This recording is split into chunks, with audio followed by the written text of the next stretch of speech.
Assalamualaikum warahmatullahi wabarakatuh.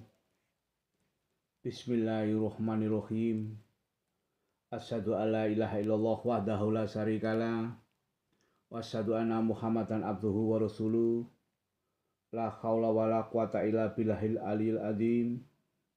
Rabbi shrahli sadri wa yassir li amri wahlul 'uqdatam min lisani yafqahu qauli. Dengan rahmat taufik dan hidayahnya, saya masih diberikan kesehatan oleh Allah SWT pada detik hari ini. Pada segmen selanjutnya, materi yang akan saya bawakan adalah ikhwal air dalam toharoh. Air inilah materi yang di dalam kitab-kitab fikih menjadi pembahasan utama di dalam bab toharoh. Kenapa? Sebab airlah yang pertama kali disinggung Allah SWT dalam beberapa firman-Nya sebagai mana sarana bersuci dan mensucikan diri dari segala hadas dan najis. Setelah itu baru materi yang lain-lainnya. Air memang menjadi bahan utama untuk bertoharo atau bersuci, namun tidak semua air mampu untuk dijadikan alat mensucikan diri. Sebab ada beragam jenis air di dunia ini yang boleh dimanfaatkan untuk bersuci, dan ada pula yang tidak diperbolehkan untuk bersuci. Pada masalah inilah ulama fikih banyak selisih pendapat. Bahwa para ulama fikih membagi air menjadi dua kelompok. Pertama, air mutlak dan air mustakmal. Kedua, air mudhaf. Satu yang dikatakan air mutlak adalah air yang sesuai dengan sifat asalnya. Contoh itu seperti air yang turun dari langit atau air yang keluar dari dalam perut bumi. Antara lain air hujan, itu sudah asli. Air laut sudah asli dari alam. Air sungai sudah asli. Air telaga, air sumur, dan air salju itu yang bagi di Eropa. Atau air beku yang kemudian mencair. Atau air jam-jam. Dan setiap air yang keluar dari bumi, menurut kesepakatan ulama, air mutlak ini suci dan mensucikan. Artinya air tersebut boleh diminum dan sah dipakai untuk mensucikan atau membersihkan benda lain. Untuk kelompok air ini Allah SWT berfirman, diturunkannya air bagimu dari langit supaya kamu bersuci dengannya. Quran surat Al-Anfal ayat 11. Sementara dalil hadis yang mendukung masalah ini adalah hadis Nabi yang diriwayatkan Abu Hurairah radhiyallahu anhu, itu berkata, seorang laki-laki bertanya kepada Rasulullah SAW, kami berlayar di laut dan kami hanya membawa sedikit air. Jika kami pakai air itu untuk berwudu, maka kami tak dapat minum. Bolehkah kami berwudu dengan air laut? Kemudian Rasulullah menjawab, air laut itu suci, lagi mensucikan, dan bangkainya sekalian, kecuali bangkai binatang yang menyusui seperti hiu atau paus, itu bangkainya haram dimakan. Semua binatang laut itu halal.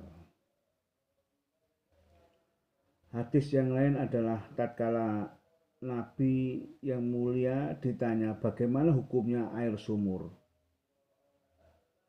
Beliau berkata, airnya tak dapat dinajisi sesuatu apapun. Jadi air sumur itu meskipun ada bangkai seperti bangkai tikus, itu hanya diambil bangkainya. Jadi tidak bisa dikuras meskipun tidak dikuras sumurnya, air sumurnya tidak apa-apa. Tapi ya lebih afdol lagi ya dikuras sumurnya, lebih afdol lagi. Meskipun tidak dikuras tidak masalah. Selanjutnya amenadalah air mustakmal. Said Sabit dalam buku Fikih As-Sunnah mendefinisikan air mustakmal sebagai air sisa bekas orang yang berwudu atau orang yang mandi.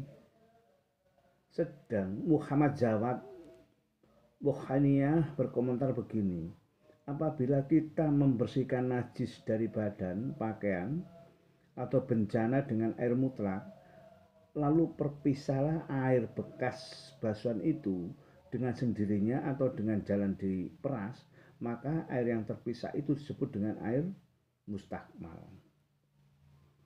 Air mustakmal, air yang sudah dipakai, itu tidak diperbolehkan. Air semacam ini hukumnya najis karena telah bersentuhan dengan benda najis. Meskipun itu tidak mengalami perubahan apapun, air itu pun tidak dapat digunakan lagi untuk membersihkan hadas atau najis. Para ulama mazhab berpendapat bahwa jika air berpisah dari tempat yang dibasuh bersama najis, maka air itu hukumnya menjadi najis. Sebaliknya, kalau air itu berpisah tidak bersama najis, maka hukumnya itu tergantung pada tempat yang dibasuh airnya. Jika tempat itu bersih, maka air itu pun suci. Dan jika tempat itu kotor, maka air itu pun kotor. Jadi melihat sifat aslinya air itu sendiri. Hal tersebut tidak bisa dipastikan kecuali kita memperhatikan lebih dahulu tempat aliran air yang bersangkutan. Kalau hal itu tidak mungkin dilakukan, maka dianggap bahwa tempat yang dilalui air atau dibasuh itu bersih. Sedangkan air yang terpisah dari tempat itu hukumnya najis. Selanjutnya adalah air mudhof. Air mudhof adalah air hasil peran dari suatu benda seperti limau, tebu, anggur, atau air yang mutlak. Pada asalnya kemudian bercampur dengan benda-benda lain. Misalnya air bunga. Air model ini suci, tetapi tidak dapat mensucikan najis dan kotoran. Pendapat ini merupakan kesepakatan semua mazhab kecuali mazhab Hanafi yang membolehkan bersuci dari najis dengan semua cairan selain minyak. Tapi kebanyakan di Indonesia adalah mazhabnya Syafi'i, kita harus ke mazhab Syafi'i. Kita tinggalkan mazhab Hanafi. Ibnu Rushd sendiri dalam kitab Bidayah al-Mujahid wa Nihayah al-Muqtasid berkomentar bahwa semua mazhab kecuali Hanafi sepakat tentang tidak bolehnya berwudu dan mandi dengan air mudhof. Seorang musafir boleh berwudu dengan air peran dari pohon kurma. Demikian Imam Hanafi berkata, alasan beliau berdasarkan firman Allah yang berbunyi, jika tidak ada air, hendaklah kamu tayamum dengan debu yang bersih. Al-Quran surat Al-Ma'idah ayat 6. Menurut pandangan Imam Hanafi, maksud ayat tersebut adalah jika tidak ada air mutlak dan air mudhof, maka bertayamumlah nanti biar bisa dibersihkan dengan bertayamum. Jika ada air mudhof, maka tayamum tidak diperbolehkan. Sebatas kita menemukan kita bertayamum, kemudian kita melanjutkan perjalanan ada air, kita harus wudu lagi dengan air itu. Kita tinggalkan yang tayamum. Di lain kesempatan madhab yang lain pun berdalil dengan ayat tersebut guna melarang memakai air mudhof untuk berwudu. Mereka berkata bahwa kata al-ma'u di dalam ayat itu maksudnya air mutlak saja, tidak mencakup air mudhof. Demikian klasifikasi penggolongan air menurut Jawad Bokhania pada titik yang lain. Dalam bukunya Haji Sulaiman Rasyid dalam buku Fikih Islam membagi kategori air dalam toharo menjadi 4 bagian. 1. Air yang suci dan mensucikan, termasuk air jenis ini adalah air mutlak sebagaimana yang telah disebutkan oleh Jawad, artinya air yang boleh diminum dan sah dipakai untuk mensucikan benda yang lain. Selanjutnya kedua adalah air suci tetapi tidak mensucikan. Terdapat air suci tetapi tidak mensucikan, artinya air yang suci pada zatnya tetapi tidak sah diperbolehkan untuk mensucikan sesuatu. Air kelompok ini ada 3 bagian. 1. Air yang telah berubah salah satu sifatnya karena bercampur dengan suatu benda yang suci selain daripada perubahan yang tersebut di atas, seperti yaitu air kopi, air teh dan sebagainya. Air sedikit yang kurang dari 2 kula, termasuk lihat perkara kadar air dalam toharo. Air ini adalah air yang sudah dipakai untuk mengangkat hadas atau menghilangkan najis, padahal air tersebut tidak berubah sifatnya dan tidak juga bertambah timbangannya. Air pepohonan atau air buah-buahan seperti air yang keluar dari pohon dari pohon air kelapa. Pohon kelapa air kelapa dan lain-lainnya. Air selanjutnya adalah air yang makruh. Air yang makruh itu dipakai yakni air yang sudah terjemur matahari yang ada di dalam bencana selain bencana emas atau perak. Air ini makruh dipakai untuk badan terkecuali air yang terjemur di tanah seperti air sawah, itu tidak apa-apa, tidak makruh. Kalau dari emas dan perak itu hukumnya haram, tidak boleh. Jadi tidak boleh yang kena matahari itu tidak diperbolehkan. Berarti yang di dalam bencana selain bencana emas dan perak itu masih digolongkan makruh. Kalau yang tersengat matahari di sawah itu tidak masalah. Air kolam tidak masalah, dan tempat-tempat yang bukan bencana yang kemungkinan berkarat. Hal ini berdasarkan sabda Rasulullah SAW dari Aisyah, sesungguhnya ia telah memanaskan air dengan cahaya matahari. Maka Rasulullah SAW berkata kepadanya, janganlah engkau berbuat demikian ya Aisyah, sesungguhnya air yang dijemur itu dapat menimbulkan penyakit. Itu diriwayatkan oleh HR Baihaqi radhiyallahu an. Kemudian yang keempat adalah air yang bernajis. Air macam ini ada 2 jenis. Air yang sudah berubah salah satu sifatnya dengan najis. Air ini tidak boleh dipakai lagi, baik airnya itu sedikit ataupun banyak, sebab hukumnya seperti najis. Air bernajis tetapi tidak berubah salah satu sifatnya, entah itu bau, rasa maupun warnanya. Kalau air ini sedikit kurang dari 2 kula, maka tidak boleh dipakai lagi sebab hukumnya sama dengan najis. Namun bila air itu banyak 2 kula atau lebih, maka hukumnya suci dan mensucikan. Rasulullah SAW bersabda, air itu tidak dinajisi sesuatu kecuali jika berubah rasanya atau warnanya atau baunya. Ya seperti air limbah itu. Air limbah kan banyak keluar dari pabrik, warnanya sudah berubah, rasanya sudah berubah, meskipun banyak tidak bisa untuk dibuat wudu, sudah tidak bisa suci lagi. Demikian sekelumit gambaran penggunaan air di dalam toharo.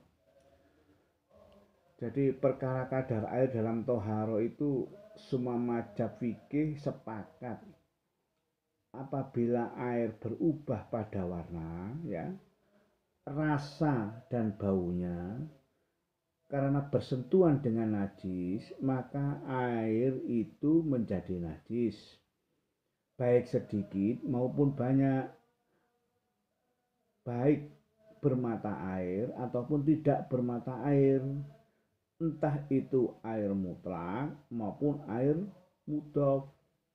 Di lain hal, apabila air itu berubah karena melewati baunya tanpa bersentuhan dengan najis, seperti ia berada di samping bangkai, lalu udara dan bangkai itu bertiup membawa bau kepada air tersebut, maka air itu hukumnya tetap suci.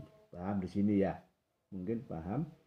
Sementara itu, bila air bercampur dengan najis dan air itu tidak berubah pada sifatnya, seperti tadi, maka Imam Malik berpendapat bahwa air itu bersih, baik ia sedikit maupun banyak.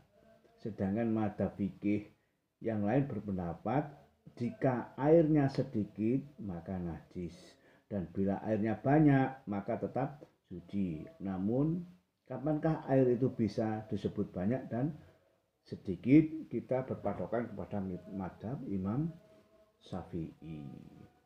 Madzhab Hambali kita abaikan. Karena apa? Indonesia semua itu bermadzhab Syafi'i. Karena apa? Karena Indonesia adalah seperti banyak mata air, banyak sumber, itu, banyak sungai, itu kita harus pakai madzhab Imam Syafi'i. Disinilah ulama fikih berbeda pendapat, mereka berselisih soal kadar banyaknya air mutlak yang kemudian berpengaruh pada status air tersebut. Apakah air tersebut termasuk air yang bernajis atau tidak? Bila ia berubah pada salah satu sifatnya, baik itu warna, bau maupun rasanya, Imam Syafi'i dan Hambali berpendapat bahwa yang digolongkan air yang banyak itu adalah 2 kula. Itu sepakat sudah. Hal ini berdasarkan hadis yang berbunyi, apabila air sampai 2 kula maka ia tidaklah najis. Itu diriwayatkan oleh Abu Daud, Tirmizi, Nasai dan Ibnu Majah radhiyallahu an. Menurut keterangan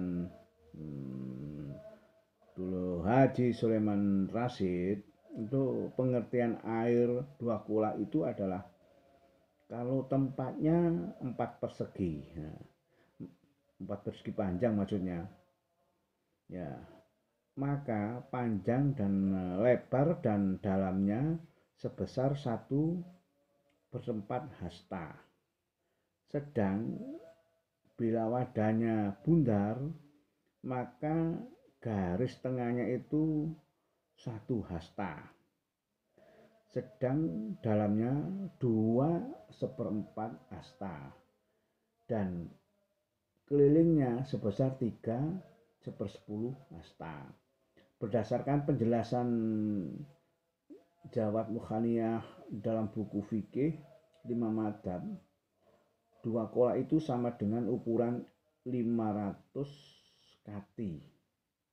Nah, sebagai ulama fikih Indonesia menakar dua kolak itu sebanyak 183 kilogram atau kurang lebih 216 liter air. Hal ini berdasarkan pertimbangan panjang, lebar, dan dalamnya air bila ditempatkan di suatu wadah tempat persegi di atas. Sementara Imam Hanafi menilai bahwa yang disebut air banyak jika air itu digerakkan di satu bagian, maka bagian yang lain tidak bergerak. Lain Imam Hanafi, lain pula Imam Malik.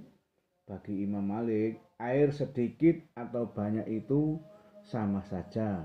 Artinya jika air itu berubah pada salah satu sifatnya, maka air itu menjadi najis, dan sebaliknya.